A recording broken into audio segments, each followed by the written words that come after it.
الرحيم. الصلاة والسلام على رسول الله وعليه وأزواجه وذريته أجمعين. So we're still looking at market constraints imposed by governments.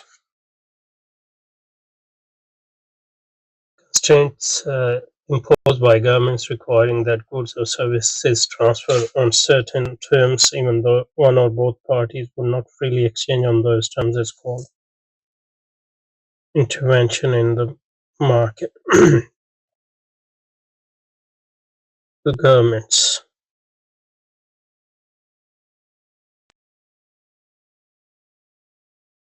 So intervention in market is not only normal in capitalism but essential. The intervention in markets are two types.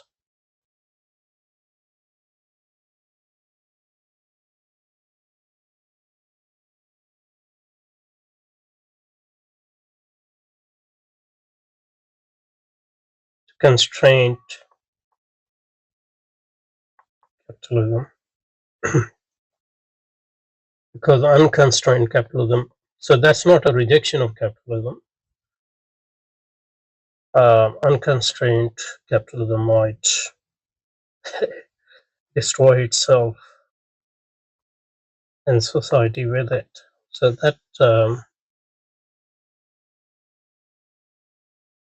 even capitalist states know that. So prudential or prudent of them intervene to constrain capitalism in good times, I guess. But now that capitalism has overwhelming power, that's less and less likely.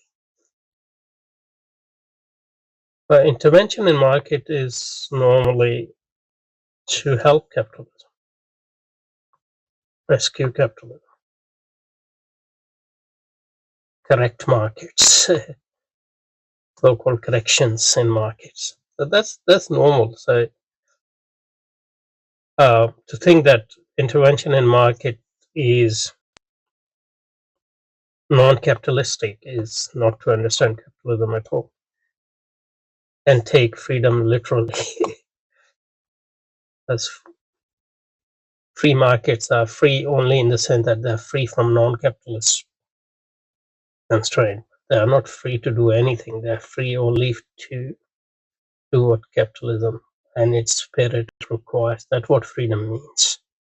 The intervention is on behalf of capitalism is not opposed to, not contrary to capitalism necessarily. Okay, now this is on socialism. Socialism involves collective political control rather than market determination of much of economic activity, especially of capital goods. Capitalism leaves the allocation of capital as well as consumer goods to private ownership. That's all false. This is all misconception, this part. So let's see what socialism is and what market actually is, and what's their main difference. Well, socialism, depending on what you mean by socialism, because social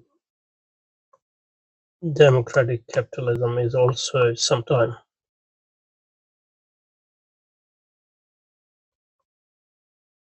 known as socialism. But the basic difference between socialism and capitalism,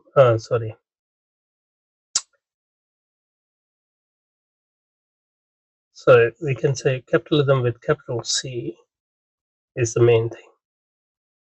You have capitalism with small c, and you have socialism. The basic difference is not that capitalism has market and socialism doesn't have market. And it's not that capitalism doesn't have state intervention. Always state intervention. Without that, capitalism cannot exist. But it's state intervention is on behalf of certain section of capitalism or certain type of capitalism. Um, the basic difference between capitalism and socialism is how to accumulate best. They're both agreed on accumulation for the sake of accumulation. So that's capitalism with capital C. That's why socialism and capitalism with small c are ideologies of capitalism. The basic difference is how best accumulation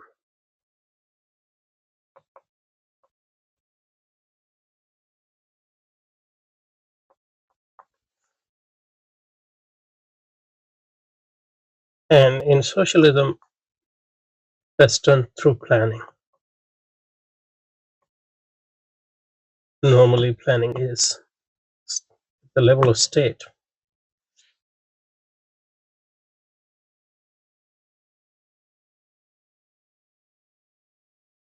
On the other hand, capitalism with small c, that planning is there's no planning in that way, although different capitalist miseconomies have used planning in social democratic era.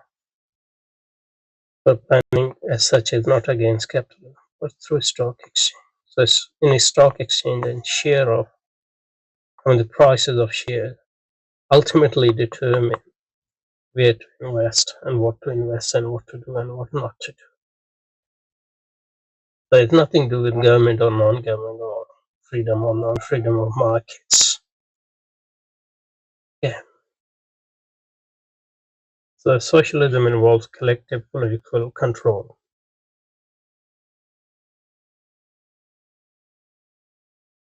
rather than market determination of much of economic. So it, it doesn't, it's not correct that in socialism you have political control and in capitalism you don't have political control. It mainly whose political control. Socialism normally it's a party. In capitalism it is capitalists or their representatives determine much of economic activity. If by market we mean ultimately stock exchange, but that doesn't mean that that market is free in any meaningful sense, except if by freedom you mean free to accumulate, especially of capital productive growth. Capitalism leaves allocation. So it's the main objection of the objectionable part in this is mainly capital leave the capital go to private control. It's not private control.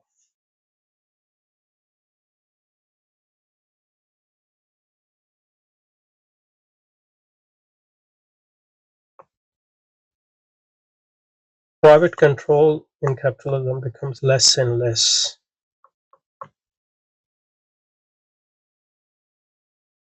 central as capitalism matures. Private property also vanishes or reduce in mature capitalism as well.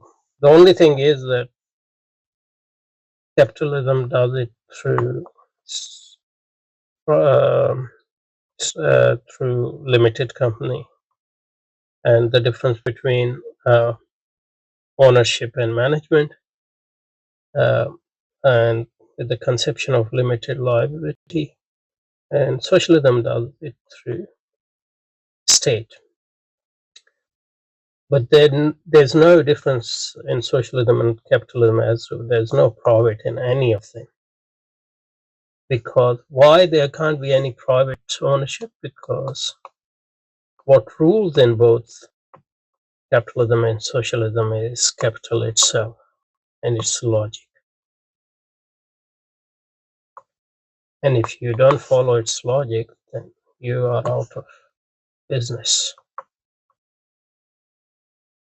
And the logic is accumulation for this. So in that sense, it's not private, and it is. So there are no free market in this sense. In this sense, the markets are not free to do anything; they are free only to accumulate.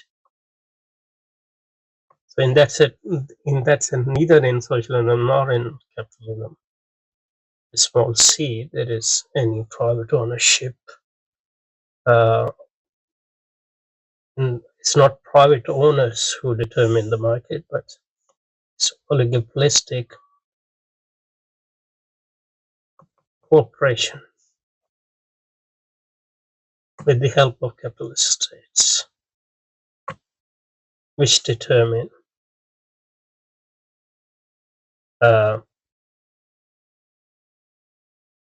so-called free market and the allocation of all goods and services.